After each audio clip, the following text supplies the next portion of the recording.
Assalamualaikum warahmatullahi wabarakatuh. Hari ini kita akan mempelajari mengenai penyimpangan kaidah oktet dan ikatan kovalen koordinasi. Tujuan pembelajarannya ada 5, yaitu yang pertama, peserta didik dapat menjelaskan penyimpangan kaidah oktet.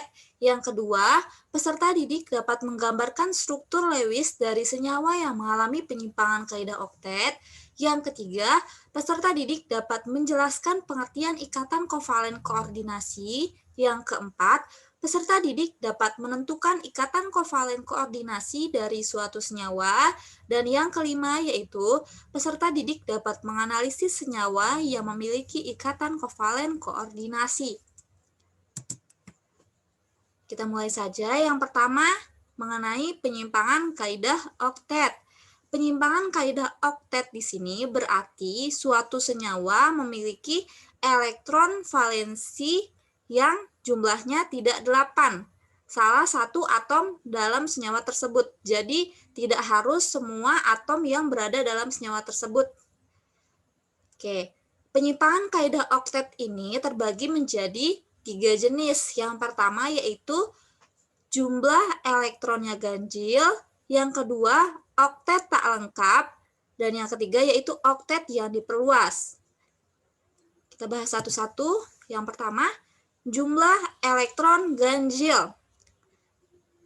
Bisa kita lihat di sini elektronnya ganjil, artinya jumlahnya ganjil dan artinya juga ada elektron yang tidak berpasangan.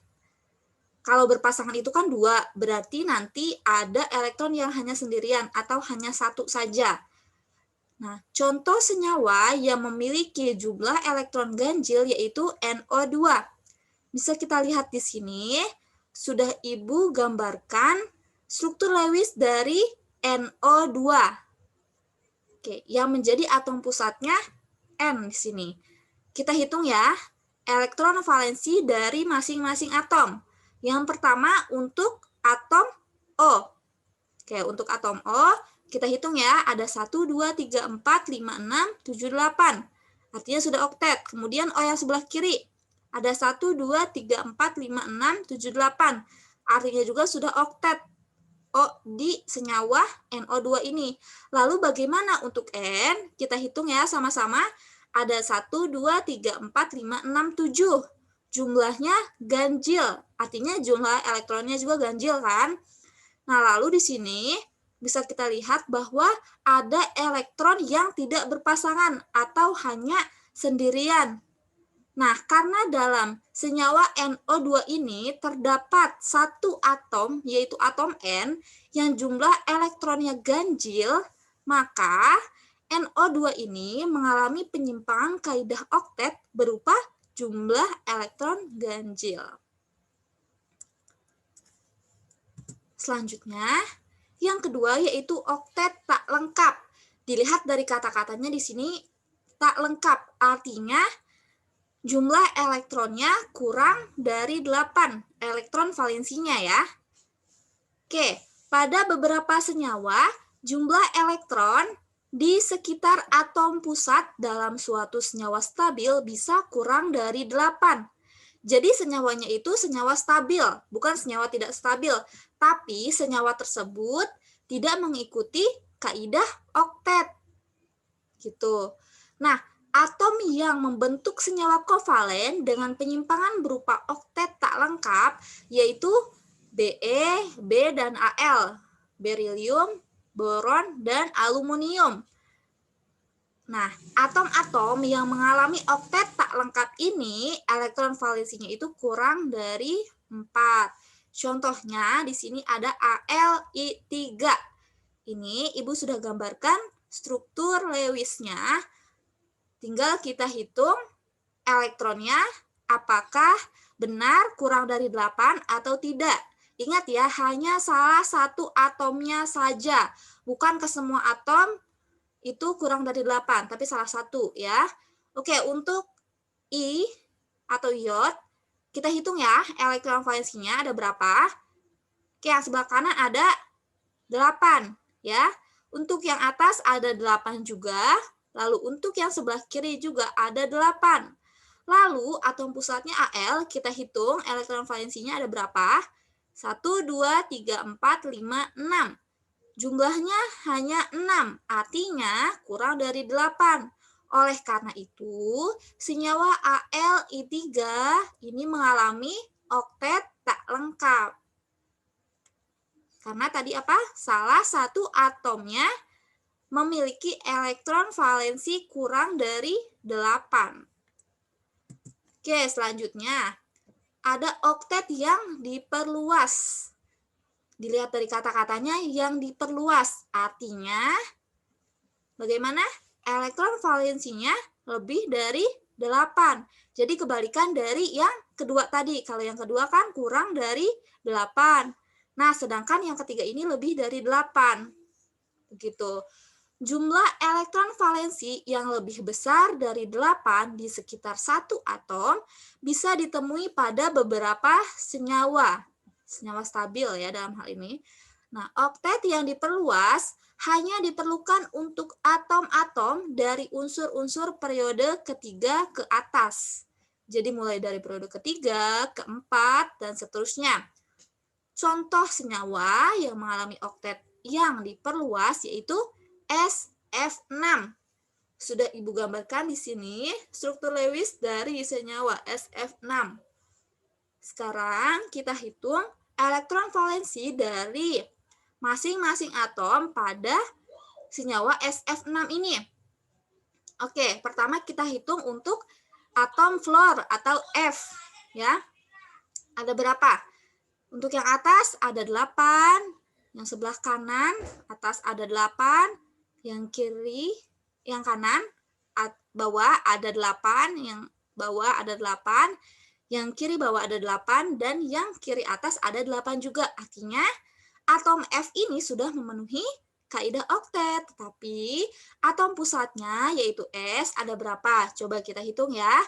Ada 1, 2, 3, 4, 5, 6, 7, 8, 9, 10, 11, 12. Ternyata elektron valensi dari atom S ini jumlahnya 12 atau lebih dari 8. Nah, oleh karena itu, senyawa SF6 mengalami penyimpangan kaidah oktet berupa oktet yang diperluas. Selanjutnya, materi yang kedua mengenai ikatan kovalen koordinasi. Kita awali dari pengertiannya terlebih dahulu. Baik, ikatan kovalen koordinasi adalah ikatan dengan pasangan elektron milik bersama hanya disumbangkan oleh satu atom saja. Jadi bedanya dengan ikatan kovalen yang biasa, yaitu yang sudah kita pelajari minggu kemarin adalah pada ikatan kovalen biasa, pasangan elektron milik bersamanya itu disumbangkan oleh dua atom. Artinya ketika satu atom menyumbangkan satu elektron, maka elektron yang satunya juga menyumbangkan satu elektron. Jadi ada satu pasang begitu. Nah, sedangkan untuk ikatan kovalen koordinasi, pasangan elektron yang milik bersama itu hanya disumbangkan oleh satu atom saja. Artinya ada satu atom yang menyumbangkan dan satu atom yang lainnya itu hanya menerima saja. Oke, syarat dari atom yang menyumbangkan pasangan elektron harus memiliki pasangan elektron bebas. Ibu sudah menyampaikan kemarin mengenai pasangan elektron bebas dan pasangan elektron ikatan. Jadi kalian ingat-ingat apa itu PEB begitu. Nah, selanjutnya syarat dari atom yang menerima pasangan elektron itu harus menyediakan orbital kosong. Nah, contoh senyawa yang mengalami ikatan kovalen koordinasi di sini adalah NH3AlCl3.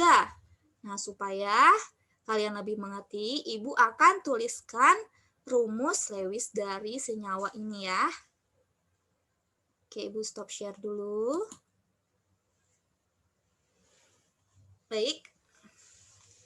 Tadi apa? NH3AlCl3. Ini sudah Ibu tuliskan reaksi secara umumnya. Kemudian kita tuliskan struktur Lewis dari masing-masing senyawa baru kemudian digabungkan. Oke. Langkah pertama sama seperti kemarin, yaitu kita menuliskan konfigurasi elektron dari atom-atom pembentuk senyawanya itu. Nah, di sini pertama ada NH3. N itu nomor atomnya berapa? 7. Berarti di sini 7N, begitu. Lalu bagaimana? 2, 5. Begitu, masih ingat kan? Kemudian untuk H itu nomor atomnya 1. Berarti konfigurasinya 1. Hanya 1 saja ya. Kemudian untuk AlCl3 bagaimana? Al itu nomor atomnya berapa? 13 ya. Al nomor atomnya 13. Berarti bagaimana konfigurasinya? 2, 8, 3. Lalu untuk Cl berapa? 17 nomor atomnya. 17 Cl berarti 2, 8, 7. Baik, sekarang kita mulai buat struktur Lewis dari masing-masing senyawa ini. Oke, kita buat ya.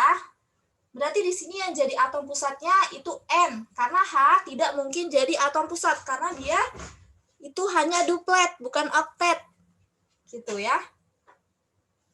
Oke, untuk N bagaimana? Ini ya. Misalnya Ibu lambangkan elektronnya dengan silang. Oke, 1, 2, 3, 4, 5. Oke, kemudian H ya. Tinggal kita masukkan H ke N ini. Oke. H misalnya ini H. Kemudian yang sebelah sini juga H. Dan di sini H. Oke, ini sudah selesai untuk yang NH3. Selanjutnya, NH3 ini bereaksi dengan AlCl3. Nah, AlCl3 berarti Ibu lambangkan dengan misalnya di sini silang. Oke, selanjutnya Cl-nya kita pasangkan dengan masing-masing satu elektron yang dimiliki oleh Al. Karena Cl hanya membutuhkan satu elektron lagi. Ya, masih sama seperti kemarin. Jadi, materi yang kemarin jangan dilupakan. Gitu. Cl. Oke, seperti ini ya. Kemudian yang sebelah sini juga ada Cl. Oke, kemudian Cl. Oke, ingat konsep berikatan itu, jadi atom-atom berikatan itu supaya nanti elektron valensinya itu jadi stabil atau memenuhi kaidah oktet dan duplet, begitu. Nah, untuk kedua senyawa ini telah memenuhi kaidah oktet dan duplet karena untuk H sudah elektron valensinya sudah 2, kemudian untuk N, Al, dan Cl juga elektron valensinya sudah 8. Oke, cara menyusunnya kalian sudah bisa ya kemarin. Kalau yang ikatan tunggal, Ibu rasa kalian sudah bisa semuanya gitu. Oke, sekarang kita tuliskan ketika NH3 dan AlCl3 ini digabungkan, bagaimana? Gitu. Nah, kemudian tadi di ikatan kovalen koordinasi ada satu atom yang memberikan pasangan elektronnya dan satu atom yang lainnya hanya menyediakan orbital kosong, jadi hanya menerima. Lalu kita analisis di sini, mana senyawa yang menerima pasangan elektron dan mana senyawa yang memberikan pasangan elektronnya. Oke, kita lihat ya. Senyawa NH3 di sini memiliki PeI dan Oke, kita lanjutkan ya. Ini tadi NH3 dan AlCl3 ya. Bagaimana?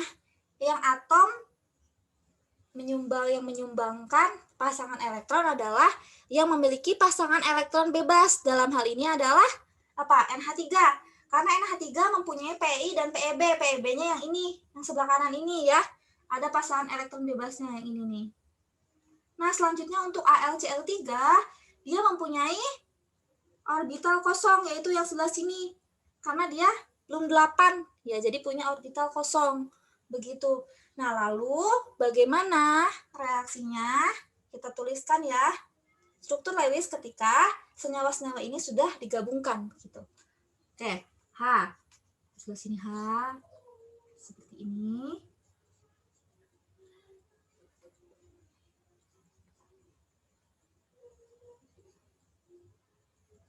Untuk NH3 seperti ini ya. Lalu untuk AlCl3 bagaimana? Berarti tinggal kita dekatkan saja senyawa yang tadi ini dengan pasangan elektron bebas yang dimiliki oleh N di sini ya. Berarti Al-nya di sini. Artinya apa? Al ini menerima pasangan elektron dari N. Dari senyawa NH3 ini. Begitu ya. Oke.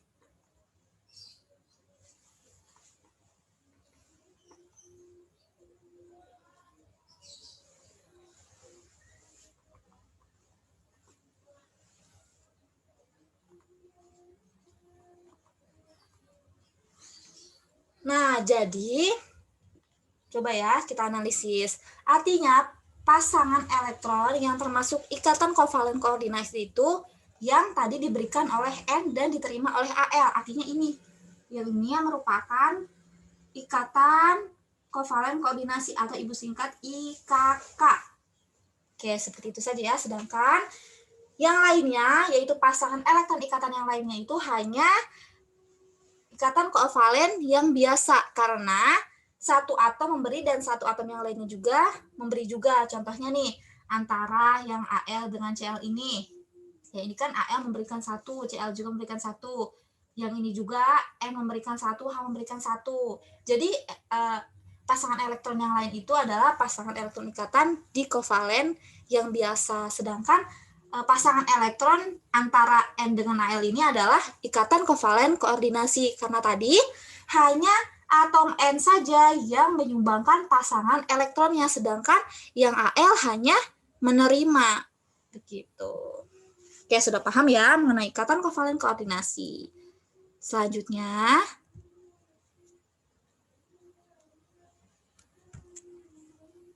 Ibu akan membahas apa di sini contoh soalnya ya. Oke, contoh soalnya, perhatikan beberapa senyawa berikut ini. Ada berapa ini senyawanya? Ada 4, ya, yaitu N2, BF3, CH4, dan PCl5.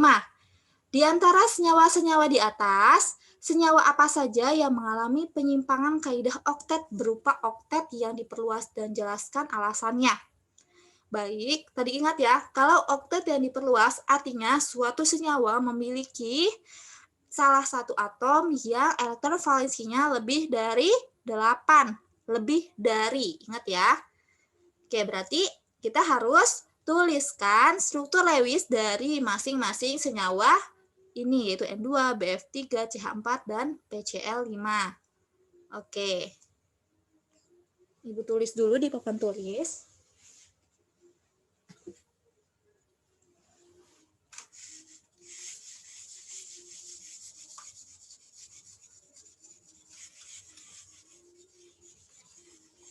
Ada apa saja?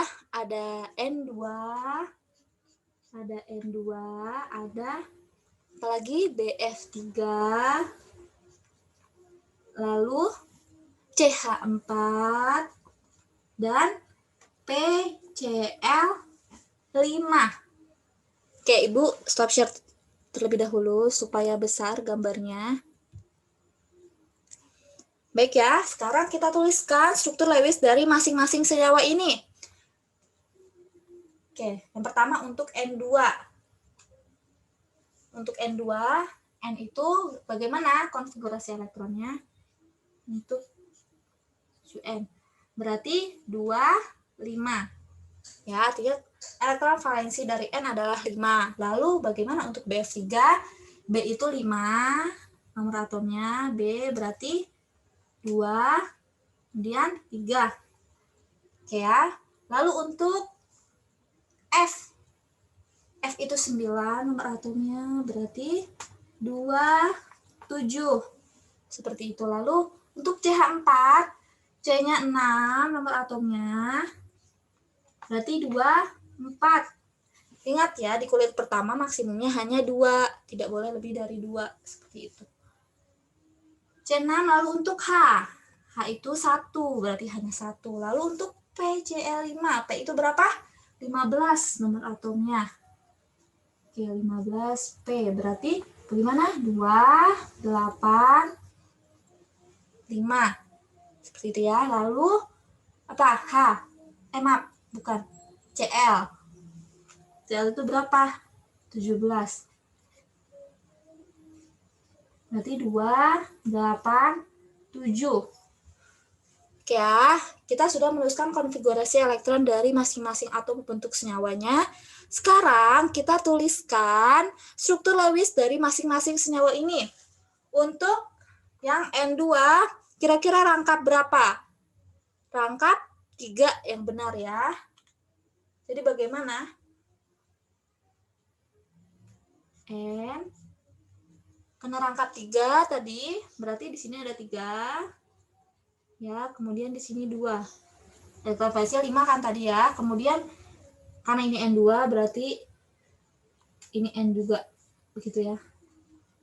Nah, lalu kita hitung apakah benar bahwa N2 ini memiliki ikatan rangkap 3. Kita cek ya.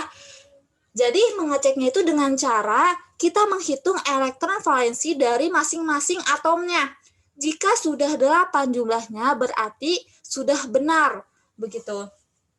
Nah, kita hitung ya. Ada di sini tuh 2, 3, 4, 5, 6, 7, 8. Artinya sudah 8 yang untuk yang sebelah kanan yang ini. Lalu untuk yang sebelah kiri juga ada 1, 2, 3, 4, 5, 6, 7, 8. Nah, artinya sudah sudah oktet begitu. Nah, lalu untuk apa ini BF3 bagaimana? BF3 dia hanya mempunyai 3 elektron valensi, berarti seperti ini ya. Oke, lalu apa? F. F-nya ada 3. Jadi setiap satu F dipasangkan dengan B ya. Karena F ini hanya membutuhkan 1 elektron saja. Seperti itu.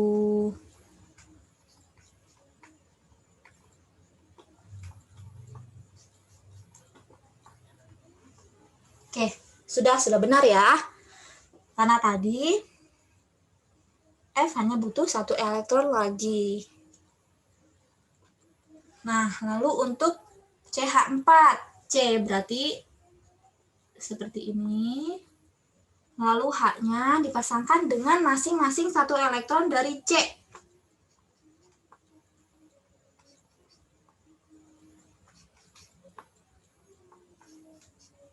Seperti ini. Ya. Lalu kemudian untuk PCl5. Seperti apa? Oke, di sini P. Nah, kemudian bagaimana menggambarkannya? Di sini P-nya itu 1, Cl-nya itu 5. Berarti kita harus menuliskannya itu elektronnya itu sebanyak 5 kali di sekeliling P. Karena nanti Cl akan berikatan dengan masing-masing 1 elektron dari P. Jadi seperti ini.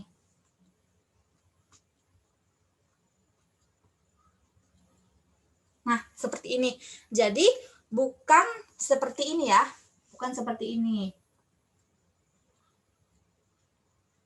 Bukan seperti ini. Ini salah. Karena kalau kita menuliskannya seperti ini, nanti ada Cl yang tidak berikatan dengan P. Sedangkan Cl-nya itu 5. Begitu.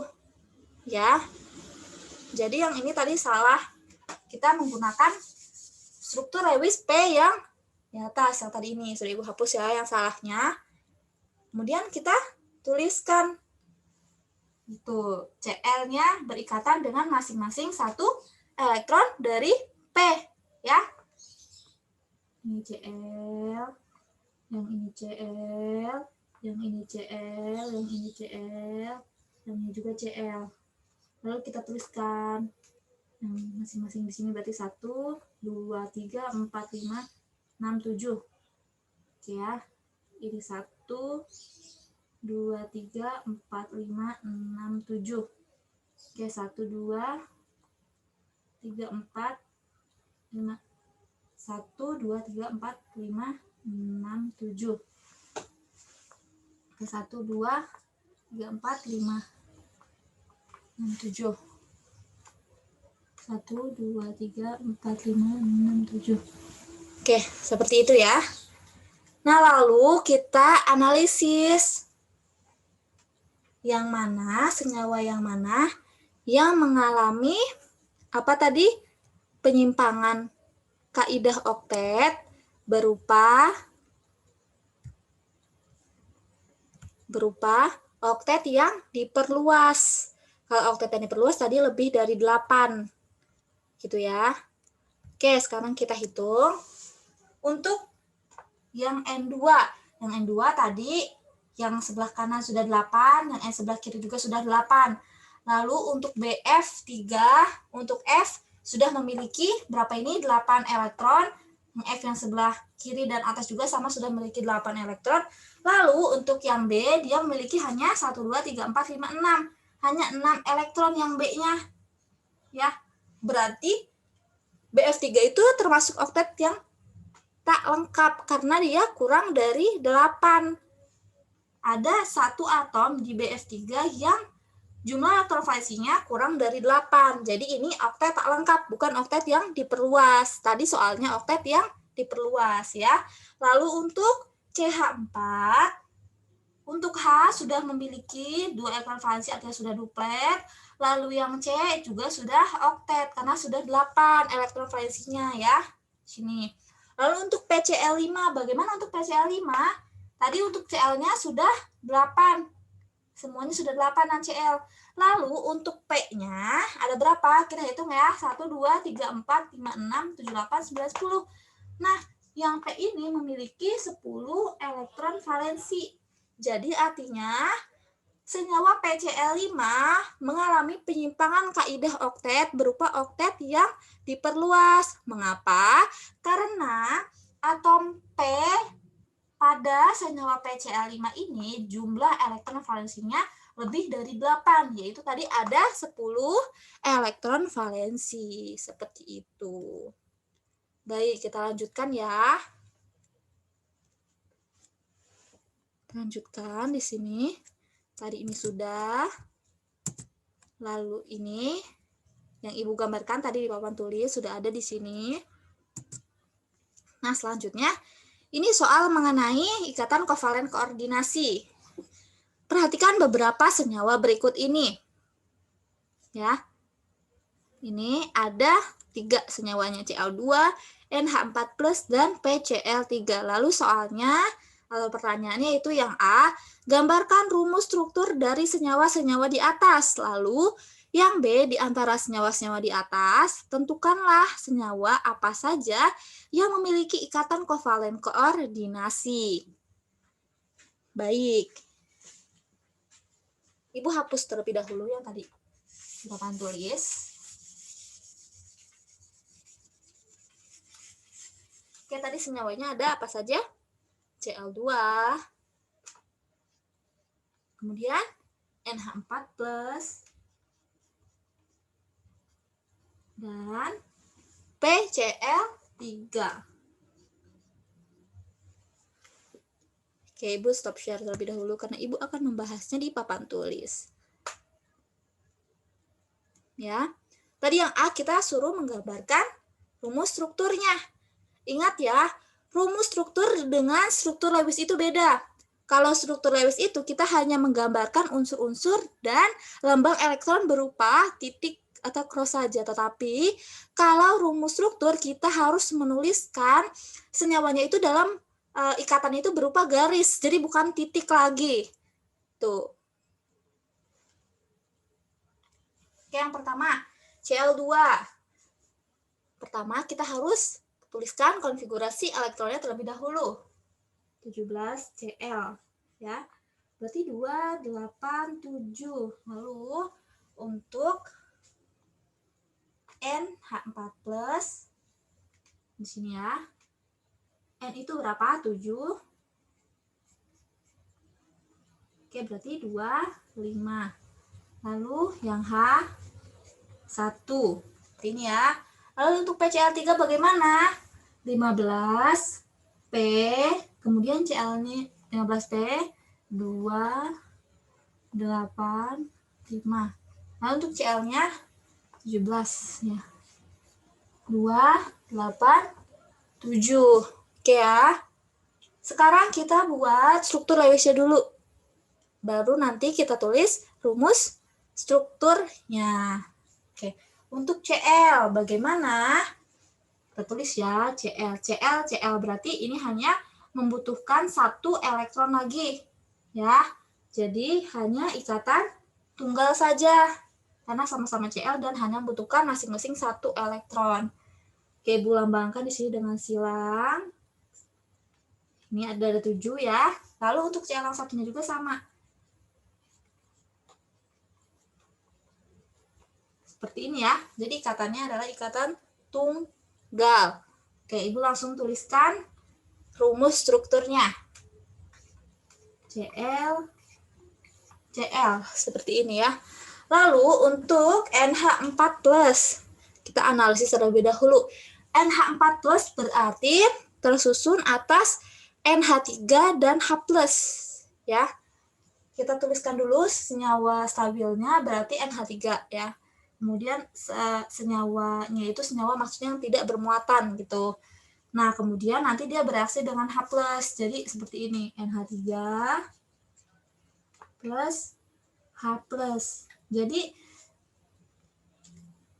kita tuliskan dulu nih rumus struktur Lewisnya dari NH3 dan H+. Ya. N itu 5 elektron valensinya. Berarti dia membutuhkan 3 elektron lagi. Sedangkan H hanya membutuhkan 1 elektron lagi. Berarti N ini akan memberikan masing-masing 1 kepada 3H. Kemudian ada 1 pasangan elektron bebasnya. Jadi seperti ini ya. Seperti ini. Ini karena tadi apa? Masing-masing 1 atom H akan berikatan dengan 1 elektron dari N, karena H hanya membutuhkan 1 elektron lagi untuk duplet. Seperti itu ya. Ini H, ini juga sama H, ini juga sama H. Nah, lalu NH3 bereaksi dengan H+, menghasilkan NH4+. Seperti itu ya. Nah, sebelum kita tuliskan bagaimana hasilnya, kita harus analisis terlebih dahulu. Apakah senyawa ini termasuk ikatan kovalen koordinasi. Coba ya. Di sini ada pasangan elektron bebas, yaitu yang N ya, dari NH3 ini. Lalu kemudian ada H. H ini tidak memiliki elektron, karena elektron dari H itu kan awalnya 1.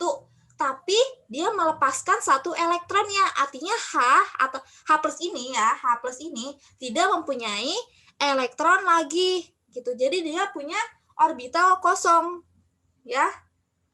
Nah, jadi nanti N ini akan menyumbangkan atau akan memberikan pasangan elektronnya ke atom H. Jadi seperti ini. N H3 kita tuliskan lagi.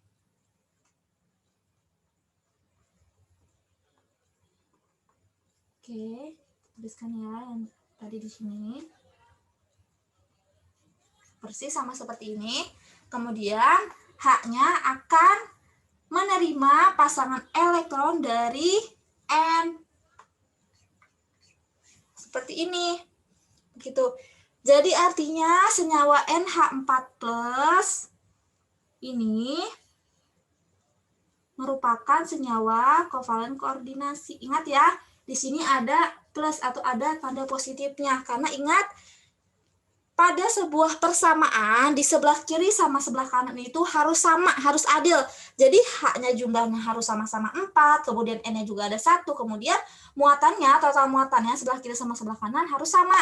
Sebelah kiri yang ini kan netral 0, kemudian ini plus 1, berarti jumlahnya 1 ya, plus 1. Kemudian sebelah kanan juga harus plus 1 juga, seperti itu. Nah, karena tadi ini sudah membentuk sebuah senyawa, gitu. Jadi kita beri tanda kurung, siku, kemudian plus, seperti itu. Nah, artinya yang ini, yang tadi diberikan oleh N, kemudian diterima oleh H, ini adalah ikatan kovalen koordinasi.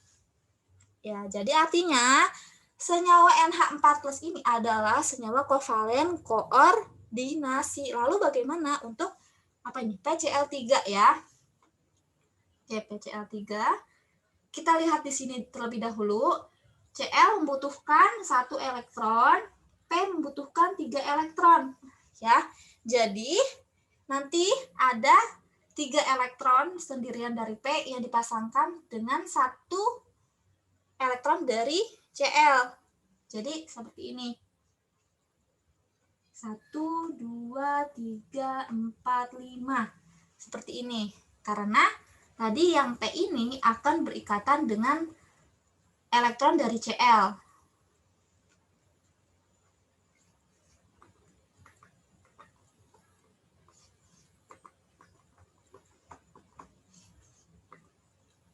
Seperti ini, ya. Coba sekarang kita analisis di sini, kan PCl3. Apakah di PCl3 ini ada ikatan kovalen koordinasi? Jawabannya adalah tidak ada, karena kita cek ya, di sini ada antara P dengan Cl, di situ sama-sama menyumbangkan elektron. Cl menyumbangkan 1 dan P juga menyumbangkan 1. Begitupun yang sebelah kanan dan atas. Nah, untuk yang ini itu hanya berupa pasangan elektron bebas. Jadi tidak ada di sini atom lainnya yang menerima. Kalau tadi yang di NH4+ itu ada atom yang menerima, begitu ya.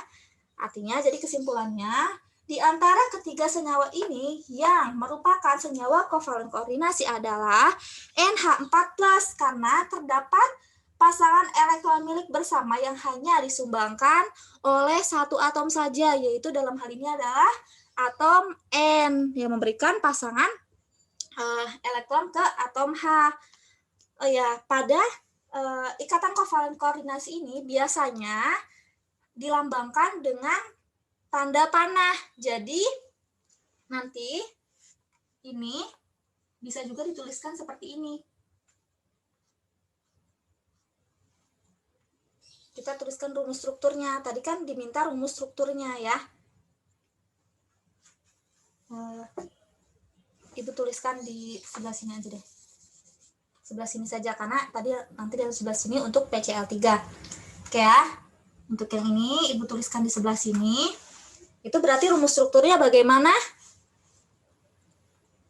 Ini seperti ini ya. Ini H, N, kemudian ini anak panah, tanda panah, karena merupakan ikatan kovalen koordinasi. Anak panahnya itu harus dari yang menyumbangkan elektron ke yang menerima elektron. Jadi arahnya N ke H. Anak panahnya begini, bukan dari H ke N, karena yang memberikan tadi N ya. Jadi panahnya ke H, seperti itu. Nah, untuk yang sebelah sana, yang atas, ikatan kovalen biasa. Jadi seperti ini. Ya, ini plus. Seperti itu. Nah, kemudian untuk ini, bagaimana rumus strukturnya? Berarti P, lalu Cl, Cl, Cl. Seperti itu ya. Baik, sekian pembahasan mengenai penyimpangan kaidah oktet dan ikatan kovalen koordinasi. Jika ada pertanyaan, boleh disampaikan di grup WhatsApp. Sekian dari Ibu. Wassalamualaikum warahmatullahi wabarakatuh.